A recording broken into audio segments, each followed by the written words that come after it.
The message that we're going to be doing today is appropriately called bridges. And living in Dallas-Fort Worth, you encounter a lot of bridges. Most of our highway systems are some type of bridge, your own ramp and off-ramp or different bridges. And I want to show you a couple of pictures of some of my favorite bridges. Not in Dallas. I don't really have any favorite bridges in Dallas. They all scary. Bear with me just a second. In theory, they're going to show up on that screen. Now, I'm from Mississippi. Anybody know what Mississippi is? If you don't know what Mississippi is, that's third grade geography. Mississippi is the state opposite of Alabama.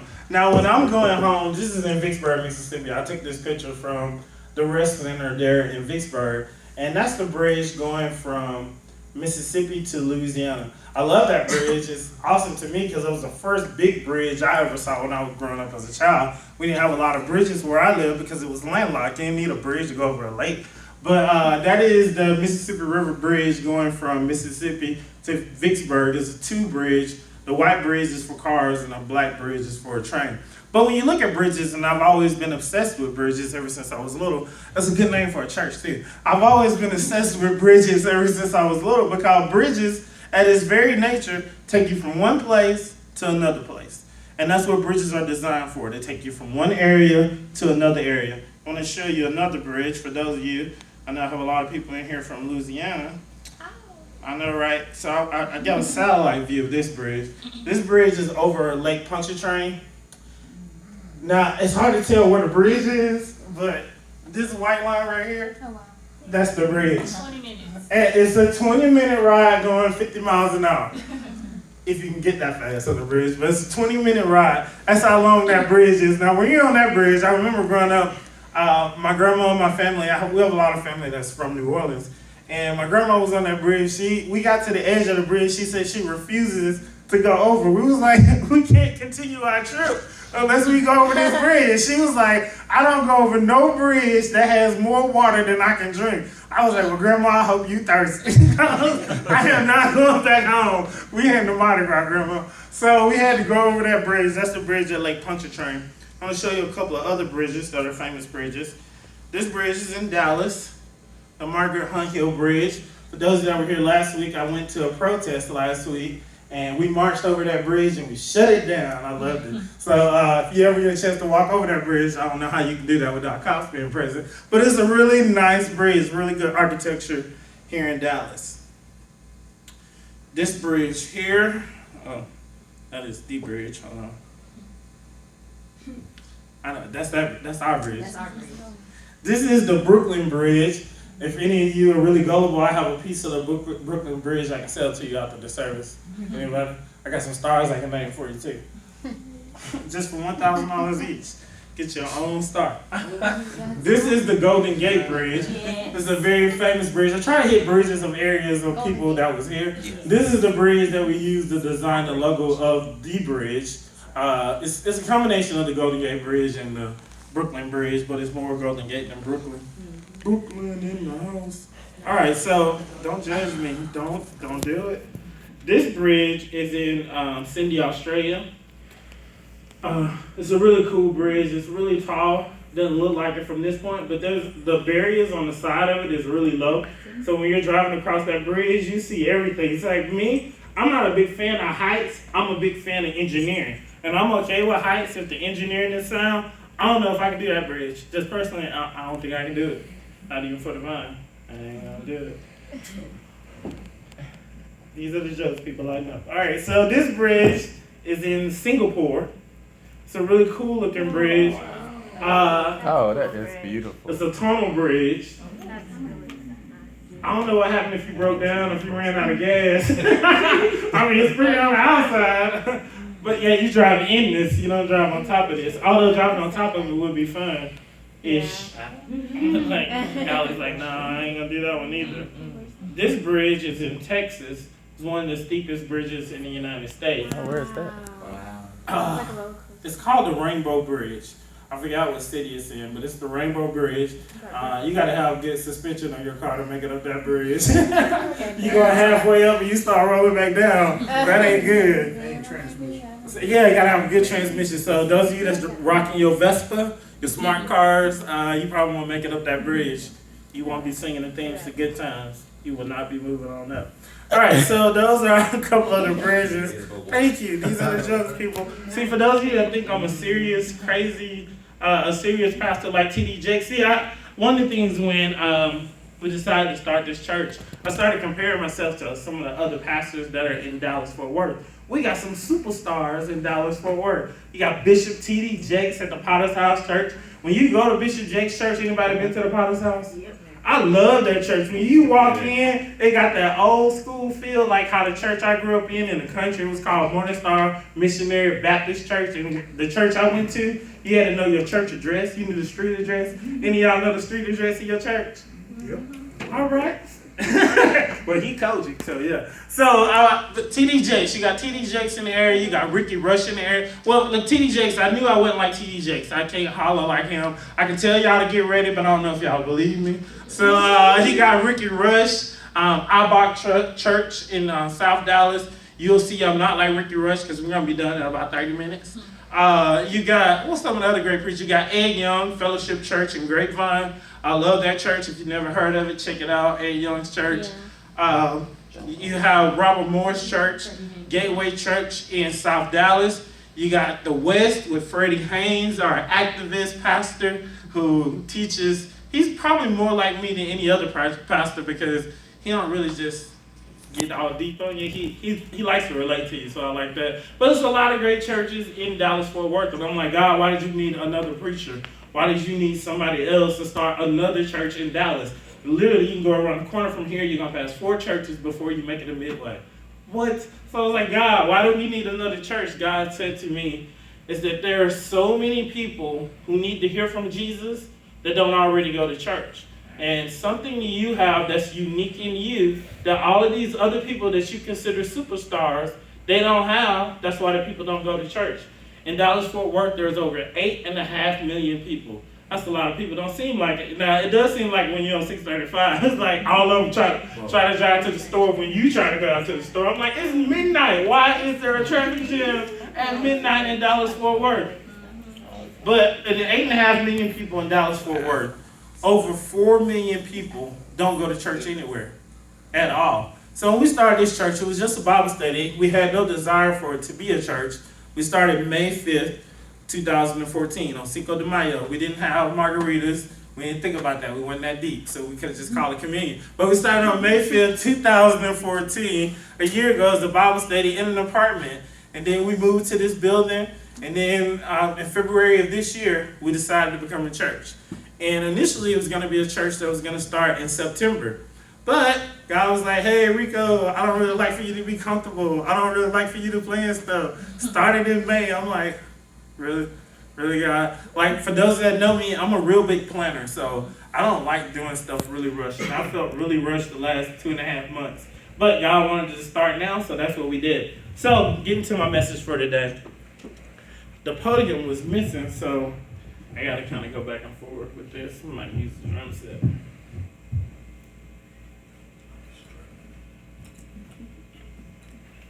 Sorry, I'm trying to make sure this don't show on the screen.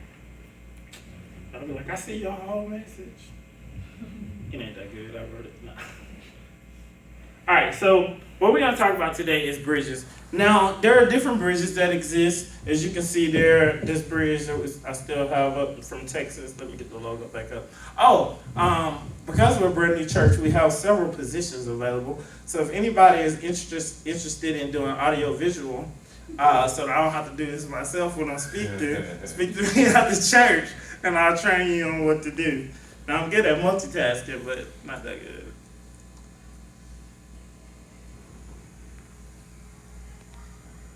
All right, so there are different type of bridges, and we have different phrases that we say for different bridge-related sayings. You know, you'll say things like, London Bridge is falling down. Anybody say that nursery rhyme when they were little person in London? Anybody ever been to London? Have you ever been on the bridge over the River Thames? Now, if that bridge fell down, that would be pretty devastating because it connects to everything. We say things like, don't burn bridges. We tell people don't burn bridges with people. My mom was big about that. You gotta be nice to everybody. You can't burn bridges. You ain't gonna know when you're gonna need them. Speaking of my mom, the staff for the bridge, they decided to get me this flower, and it has my mom's name on it. My mom passed away. Shout out Shirley. My mom passed away on January 1st, 2014. She died on New Year's Day, and it was partly because of her death that inspired me to even start the Bible study last year in May. And I don't like flowers, but they was like, you gonna wear this flower? I'm like, all right, so this for my mama. So if y'all wondering why I'm rocking, what is this, a lily or orchid? Or? It's an orchid, and it's for Mother's Day. So Yeah, happy Mother's Day, Shirley. All right, shout out. Mom, make the lights blink. Okay, that would be scary. Y'all be like, those lights blink, the service is over. Bye, Felicia. Bye, Shirley. And then you say different things, don't burn bridges with people. In relationships, you build bridges in relationships. Sometimes when you're dating people, you don't realize it, but you're building a bridge with that person. Your heavenly body connects with their heavenly body, and somewhere in the middle, you guys meet. And then one thing that we like to say is, I'll cross that bridge when I get to it. I'll cross that bridge when I come to it. It was like, well, what if he never proposes to me? Well, I'll cross that bridge when I come to it. Well, I just paid my tithe, but I don't have enough money for my light bill. Well, I'll cross that bridge when I come to it. I'm trying to drive on a road trip, but I got a quarter tank of gas. I'll cross that bridge when I come to it. If you ain't got no gas, you probably gonna get to that bridge. But those are things we say. I'll cross that bridge when I come to it. Now, crossing the bridge when you come to it is good in theory, but that's not always practical. Sometimes we say things like that out of fear and not out of faith. I'll cross that bridge when I come to it. Sometimes we say things like that because we don't want to deal with it at that moment. It's like, well, you got to go, like, how many of you hate going to the doctors just for checkups, appointments? Like me, I'm a bit of a hypochondriac. If I got something here that ain't there, I'm gonna go get that checked out. I'm going to the doctor tomorrow. I'm not one of those people like, well, I'm gonna wait till it fall off. Like, no, I'm gonna save my hand to pre-fall. But like, I'm gonna cross that bridge when I come to it. I ain't one of those people. But my dad is like that. He does not like going to the doctor for anything. That dude would just rub some dirt on it, put some Robitussin on it, and say, walk it off. Like, Dad, I broke my leg. Put some Robitussin on it. Dad, I got a fever. Get some Robitussin. Like, hey, Dad, I got a rash. Put some Robitussin on it and some dirt. I'm like, really, Dad? If you didn't know, my dad was Chris Rock. So, he's like, yeah. So we say things like, I'll cross that bridge when I come to it. But we treat our relationship with God the same way. I'll cross that bridge when I come to it. When we're young, we're like, yeah, I gotta live my life. And you hit your 20s, for those of you that's still in your 20s, you know everything there is to know about everything. Then you turn 30 and you're like, man, I ain't know nothing. See, for those of you that's 20 and pre-20, you'll have that epiphany when you hit 30. Like all of you, when anybody over 30, if you ain't scared to raise your hand, over 30, okay, the majority of us is over 30, dirty, over 30. So when you get over 30, now some of y'all hands didn't go up. I know I celebrated birthdays with y'all, but I ain't gonna say nothing. You said over 30, I am 30. Oh, okay. 30 and some days, that's over 30. So, You're not over 30, you're 31. Oh, okay. So, we'll cross that bridge when we get to it. I gotta focus, she's recording me. So, can we edit this out? So, we say different things like that, and I'll cross that bridge when I come to it. And we treat God and religion the same way. All world religions are man trying to build a bridge to the divine. It's man trying to build a bridge to the divine.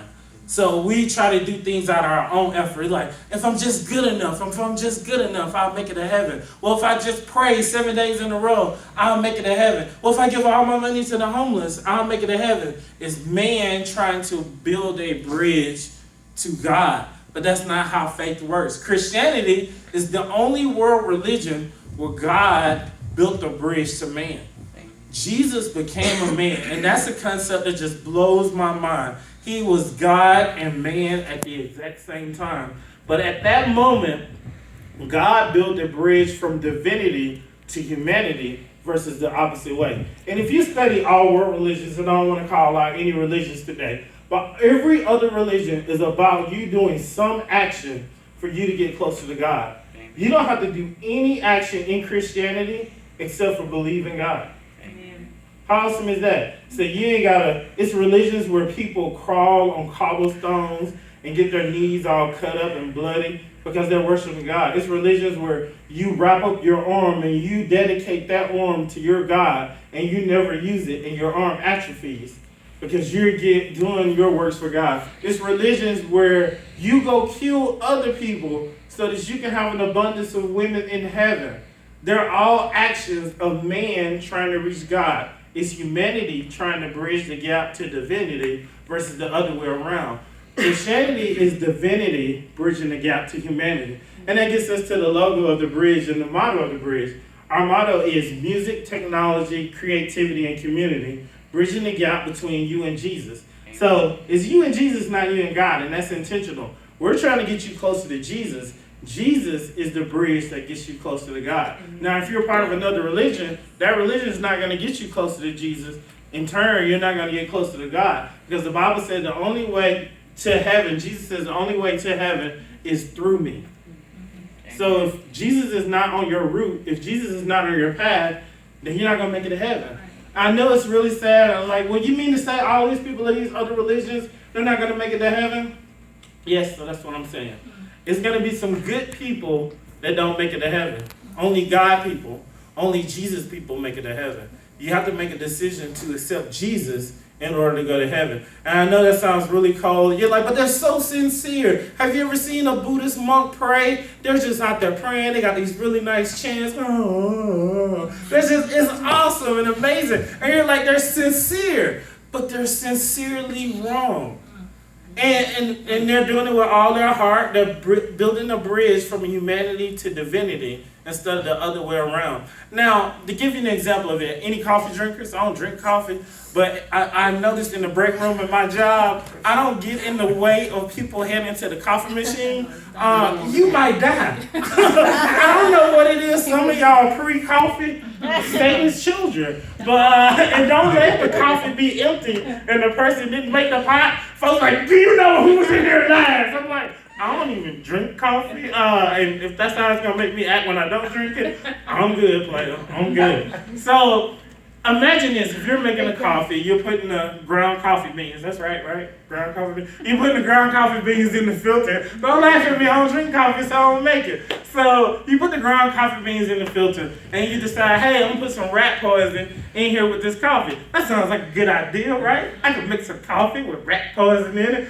I'm sincere in my heart. I want to give all of my coworkers a blessing today. I'm gonna give them a little extra in the coffee. They were sincere with it. They didn't know that it's the reason that the rat poison has an X on the side of it with the X on the eyes means you're gonna die. So, but they were sincere. I was like, hey, I want this shit. Ray, let me fix you a cup of coffee. How do you like your coffee? With sugar, cream? Not by Reco. How do you like your coffee? And you didn't know at the moment. You're like, oh, Reco made coffee today. He's so nice. Y'all better come get y'all a cup while it's hot. Then everybody in the office wonder why they itching. Then everybody in the office wonder why they coughing. And everybody in the office wonder why they in heaven. When you get a white robe, can you see? Where does white robe come from? And they were sincere, but they was wrong. So you can be sincere about some things, and you can be wrong at the same time. And I know that really sucks to hear, because people think, well, if I'm just a good enough person, I'll make it to heaven. You'll be a really good person in hell drinking hot Kool-Aid. That's my thing with hell. I don't know why hot Kool-Aid. I don't even drink Kool-Aid no more. I grew up drinking a lot of Kool-Aid. Y'all know what my favorite flavor was? Red. Red ain't no flavor. Red. When Kool-Aid drinkers said red, we knew what flavor that was. Tropical punch. Not cherry, because you call cherry Kool-Aid. But tropical punch, red. With lots of sugar. The ingredients say, see, you put too much, it's 2 cups for a gallon. You put in 4 cups? So she making syrup for her pancakes. But that's how my grandma made Kool-Aid like that. My grandma didn't use measuring cups because, old people were really good with measuring. Yeah. But this is how my grandma made Kool-Aid. So she would get the Kool-Aid pack, get the bag of sugar. She had the big 10-pound bag. I don't know why we had 10-pound bags of sugar. Because like everybody ended up with diabetes. So she got a big bag of sugars and just started pouring. Grandma said, when? Baby. Grandma said win. Grandma is half full. Win, baby, win. So she put some water in it. She get the wooden spoon. You can't even stir it because there's so much sugar. Trying to make this red Kool-Aid. Now that's a bridge right there. So she's stirring this sugar. And if you ever got some of Grandma's red Kool-Aid, see, they normally like my family, your family might be a little more bougie than mine. We drunk mostly out of plastic glasses when we drunk stuff like Kool-Aid. You didn't get a clear glass for Kool-Aid. But one day I put my Kool-Aid in a clear glass, and I was being a rebel. And I put my Kool-Aid in a clear glass and I held it up. And I could see all of that sugar just doing a hurricane. And I'm like, I'm drinking this? But it was good. I drank it, I ain't gonna lie. So, why I get on Kool-Aid? So, Hell. Oh yeah, hell hot, Hell is a hot place, ain't no water there. Ain't no hell. Okay, so, I ain't seen that. But good people sometimes won't make it to heaven. So just because you're a good person doesn't mean you're gonna always go to heaven. And for each of us, we have to realize that the cross is a bridge, and we all have a bridge that we need to cross. The cross is a bridge, and we all have a bridge that we need to cross. So in the beginning, let's start from the very beginning. Now, a couple weeks ago, I showed you guys as a baby embryo on the screen. We're gonna go way back, before then, Adam and Eve, the no belly button people. Y'all get that? Adam and Eve, no belly button? I let that sink in. So God made Adam and Eve. God said, Adam and Eve, have fun. You can do whatever you want to do. Just don't go there. They was like, all right, we can do whatever we want to do. It's like, what's going on over there? Satan's like, hey, did God say you really can't go over there? And then Eve was like, I don't know, did it? Then Eve turned around like, did he say we really can't go over there? They go over there, they're eating the forbidden fruit. They're like, all of a sudden, they realize they're naked, just bucket nakedness, walking around in the garden. They had been naked for all these days before that point, but sin made them realize that they were naked. And then they tried to go hide. They were hiding behind a bush. And then God, in his infinite wisdom, which is why I know that God has a sense of humor, which is why I have one, because God said to Adam and Eve, where are you? Now, this is really astronomical in that God is omnipresent. So he's everywhere, right? And he asked Adam and Eve, where are you? Like, God, you know where I am.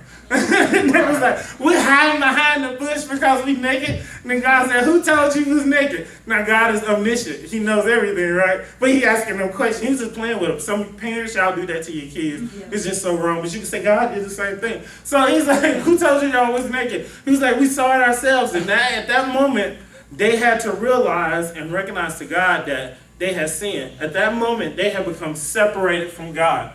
There was a gap now that exists between man and God. Before that point, God was walking around in the garden with them. He was just drinking water. I just imagine God grabbing a leaf, like, look at all the water that comes out of this. You can drink this vine, you can eat that. Adam running around, naming things. That's a giraffe.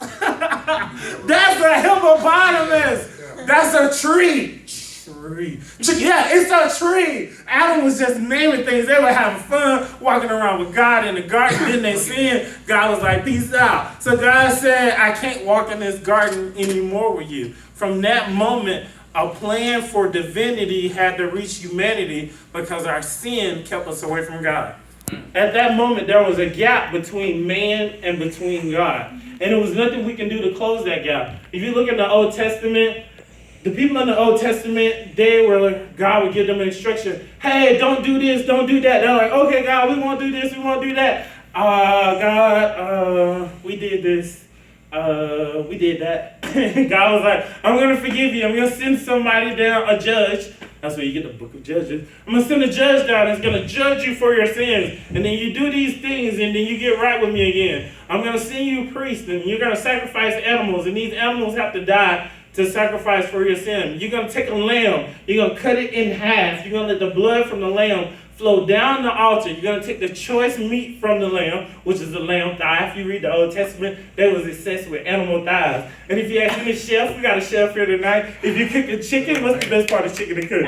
The chicken thigh. So it's biblical, everybody. So those of you whose favorite part of chicken is chicken thigh, you biblical. Those of you whose favorite part of chicken is chicken breast, I'll pray for you. So, in a black family, if you had a chicken breast, that was a big piece of chicken. Your daddy got to eat that anyway. So I got the drumstick because I was the youngest. So there was sin that separated people from God. Now, Man, we were smart, we were crafty, but we weren't smart enough. So God brought Moses, and Moses was a stutterer.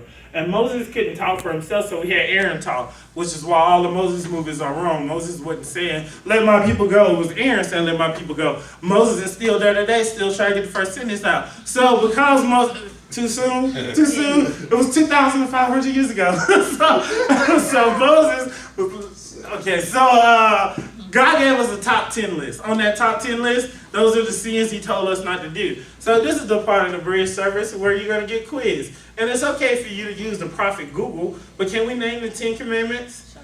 What's the order of the 10 commandments? We don't have to name them in order. That'll be too hard. But can somebody give me one? Thou shalt not steal. Okay, so let's not do it all at the same time. I'm going to go with you since you gave out like 5. Murder. Thou shalt not murder. Why is that a good idea that we shouldn't murder people? I really dislike you, Caleb. Why can't I kill you? Okay, he's not God-like. So did you think we would have figured that out without having a commandment for it? No, because the very first people killed somebody. Cain killed Abel. He was like, God love your offering more than mine. Ha! You gotta die. You up here. He just became part of the illustration. So Cain killed Abel. So clearly, we didn't know it was a good idea to not kill somebody. What's another one of the 10 commandments? God's top 10 list. Thou should not steal. So do you think we would have figured that out ourselves, not stealing? No. Some of y'all are stealing today. Read Malachi chapter 2, I'll get you on that one. So another, they're like, for real. Oh, I quoted for you. How can a man rob God in his tithes and his offering? I mean, you still, yes. See, parents love saying stuff like that. Honor thy father and your mother. But it was really specific with that one because your days were shortened for not honoring your father and your mother. And some of you really hate your mama. Some of you really hate your daddy. Some of you really making your life short. So you might want to go ahead and forgive them just because there was a terrible parent. Don't mean you have the right to hold a grudge. And I know that sucks. He was like, but daddy hit me over the head with a brick. But did you die? Forgive him. That's some hard truth right there, but did you die? So you have to forgive. It's like, but Blake was so mean to me, but did you die? I gotta forgive. So anybody else name another 10 commandment? Yes. Covet. Thou should not covet. So we shouldn't want something that's not ours. That was one of the top 10 that was clearly written for America. Because that's all we do is covet stuff that's not ours. Some of you pulled up today, you looked at the cars in the park like, man, I want that car. It's like, you in a car, but you want that car. Like, oh man, I want that shirt. You wearing the shirt, but you want that shirt. Man, I want that house, but you got a house, but you want that house. We always covet something else. It's never enough for us. Any other top 10? We're going to get there eventually. Adultery, see, that's a big deal right there. So we had to be told that we shouldn't sleep with somebody else's spouse. They made a lot of R&B songs that made that sound like that was a good idea, but clearly it wasn't a good idea. Anybody remember the song "Congratulations"? It should have been me. It was based on that was back in '86 right there. I'm showing my age. I mean, I can't think of nothing newer that was PG that I could say because she recording.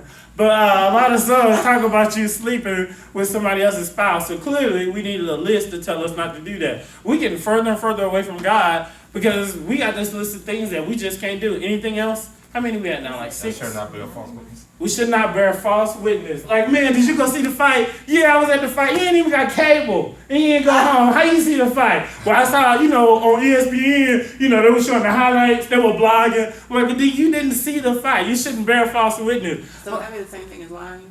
Yeah, pretty much. Okay. I just wanted to make sure. Yeah, that's the same thing as lying. So you shouldn't lie.